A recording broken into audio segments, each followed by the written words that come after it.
दोस्तों वीडियो बहुत ही ज़्यादा इन्फॉर्मेटिव होने वाली है क्योंकि इस वीडियो में हम 4 स्मॉल कैप स्टॉक्स के बारे में डिस्कशंस करेंगे।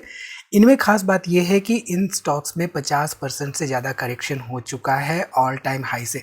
अब ऐसे में सबसे बड़ा सवाल यहाँ पे इन्वेस्टर्स के मन में यही आता है कि क्या करेक्शन अपॉर्चुनिटी होती है या बिजनेस या फंडामेंटल्स में कोई कमी आ गई है जिसकी वजह से स्टॉक्स के प्राइसेस में गिरावट होती है। तो डिटेल में बात करेंगे इन स्टॉक्स के बारे में। डिस्कशंस यहाँ पे पूरा देखिए और स्टॉक मार्केट इन्वेस्टमेंट के बारे में कुछ नया सीखिए। नमस्कार दोस्तों, मैं उमेश त्रिपाठी आपका स्वागत करता हूँ स्टॉक फॉर रिटेल पर स्टॉक मार्केट से जुड़ी एक नई जानकारी के साथ।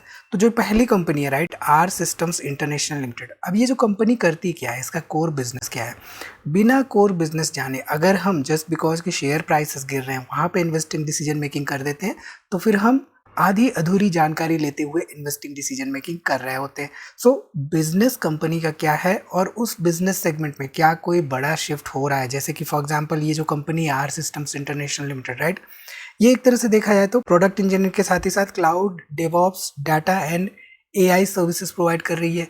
अब अगर आर्टिफिशियल इंटेलिजेंस बेस्ड सर्विसेज में आगे नहीं बढ़ पाती है कंपनियां तो फिर तो एनालिसिस करने का कोई फ़ायदा नहीं राइट। अब यहाँ पे इनके जो रीसेंट ऑर्डर बुक्स टाइप्स के रहे हैं उनमें आप ध्यान दीजिए तो ये जो कंपनी है राइट, अब ये फोकस कर रही कहीं ना कहीं से artificial intelligence based solutions based orders पर। तो यहाँ पर कंपनी पुश कर रही है अपने आप को artificial intelligence based solutions providing पर। ठीक है, इसके साथ ही साथ फंडामेंटल्स इंपॉर्टेंट होते हैं।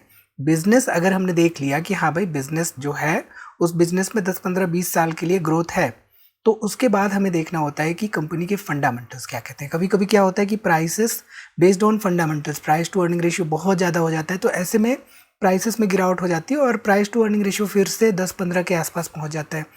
अब यहाँ पे फंडामेंटल्स पे अगर हम ध्यान दें तो रिटर्न ऑन इक्विटी 25% का है, रिटर्न ऑन कैपिटल एम्प्लॉयड 20% का है, डिविडेंड यील्ड 4.89% का है, कंपनी प्रॉफिटेबल भी है, डेट टू इक्विटी मात्र 0.34 का है, पेट्रोस्की स्कोर यहाँ पे 5 का है। पेट्रोस्की स्कोर क्या होता है, ग्राहम नंबर क्या होता है, ये सब चीज़ें हमें पता होनी चाहिए। जस्ट इन केस अगर आपको नहीं मालूम है तो हमारा जो S4 आ रहा है राइट, वहाँ पे आप आइए, ये सब चीज़ें सीखिए और सीखने के बाद इन्वेस्टिंग डिसीजन मेकिंग करिए।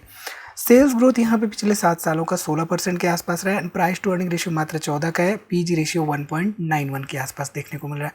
तो फंडामेंटल्स में कहीं कोई गड़बड़ी दिख रही है, ना के बराबर गड़बड़ी दिख रही है राइट।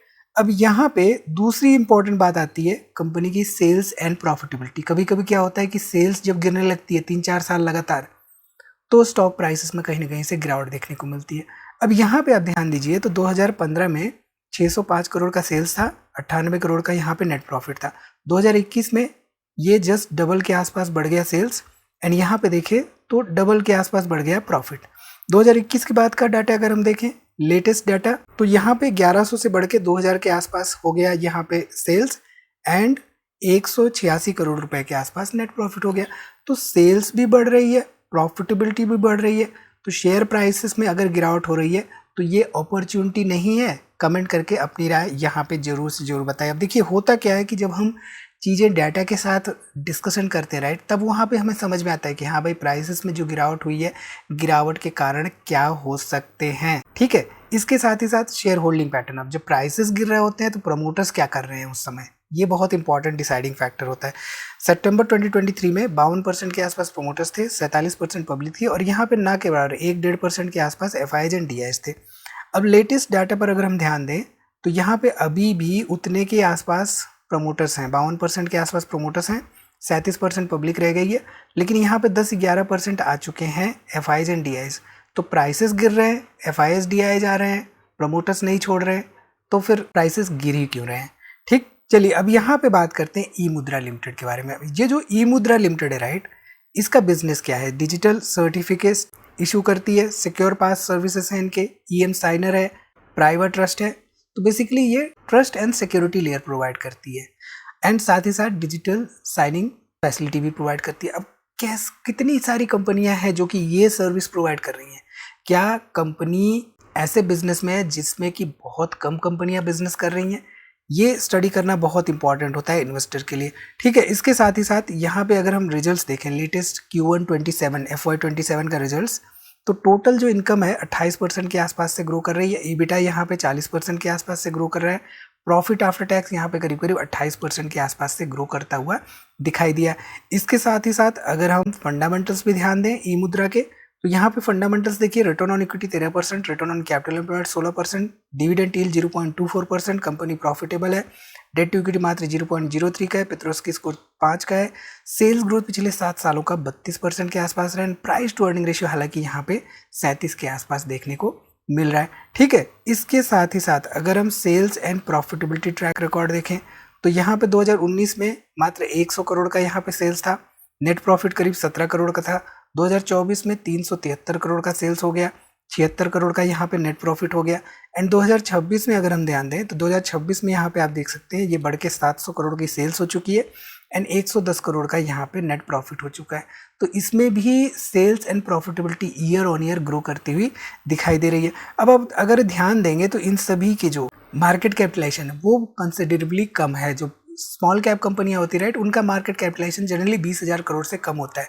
यहाँ पे 4,000 करोड़ की मार्केट कैपिटलाइजेशन है ई मुद्रा की। ठीक है, इसके साथ ही साथ अगर हम शेयर होल्डिंग पैटर्न पे ध्यान दें ई मुद्रा के, तो 2023 में करीब 57% के आसपास प्रोमोटर्स थे, यहाँ पे पब्लिक 30% थी और करीब करीब 13% के आसपास यहाँ पे एफआईज एंड डीआईज देखने को मिल रहे थे। लेटेस्ट डाटा के हिसाब से आप देख सकते हैं कि जो लेटेस्ट डाटा है यहाँ पे करीब 54% के आसपास प्रमोटर्स हैं, 31% पब्लिक है और यहाँ पे अभी भी 14-15% के आसपास हमें एफआईज एंड डीआईज देखने को मिल रहे हैं। ठीक, तीसरी कंपनी के बारे में अगर हम बात करें तो जो तीसरी कंपनी है अगेन यहाँ पे आईटी सेक्टर की कंपनी है, लेटेंट व्यू एनालिटिक्स। पहले ये क्या करती थी, ये more over analytics solution provider के जैसे काम करती थी। 2021-22 के बाद ये फोकस कर रही है आर्टिफिशियल इंटेलिजेंस पर, स्केलिंग पर and more over data analytics पर। अब देखिए डाटा एनालिटिक्स तो पहले करती थी, अब आर्टिफिशियल इंटेलिजेंस बेस्ड यहाँ पे सर्विसेज इनको प्रोवाइड करनी होगी। तो ऐसे में एआई का इस्तेमाल करते हुए डाटा एनालिटिक्स कैसे किया जा सकता है वो यहाँ पे देखना बहुत ही इंपॉर्टेंट हो जाता है ऐसी कंपनियों के लिए। ठीक है, यहाँ पे लेटेंट व्यू का अगर हम शेयर का फंडामेंटल्स देखें तो return on equity 12%, return on capital employed 16%, dividend नहीं दे रही है, दो कंपनी प्रॉफिटेबल है, यहाँ पे डेट टू इक्विटी मात्र 0.02 का है, पेट्रोस्की स्कोर 5 का है, सेल्स ग्रोथ पिछले 7 सालों का 21% के आसपास रहा है, प्राइस टू अर्निंग रेशियो 31 का है एंड पीजी रेशियो यहाँ पे 4 के आसपास देखने को मिल रहा है। इसके साथ ही साथ लेटेंट व्यू का अगर हम sales and profitability track record देखें, 2013 में मात्र 33 करोड़ का सेल्स था, 8 करोड़ का नेट प्रॉफिट था। 2022 में 400 करोड़ का सेल्स हो गया, बढ़ के 10 गुना के आसपास यहाँ पे सेल्स बढ़ी एंड ये भी यहाँ पे करीब करीब 15-20 गुना के आसपास प्रॉफिटेबिलिटी बढ़ी, नेट प्रॉफिट 130 करोड़ के आसपास बढ़ के हो चुका था।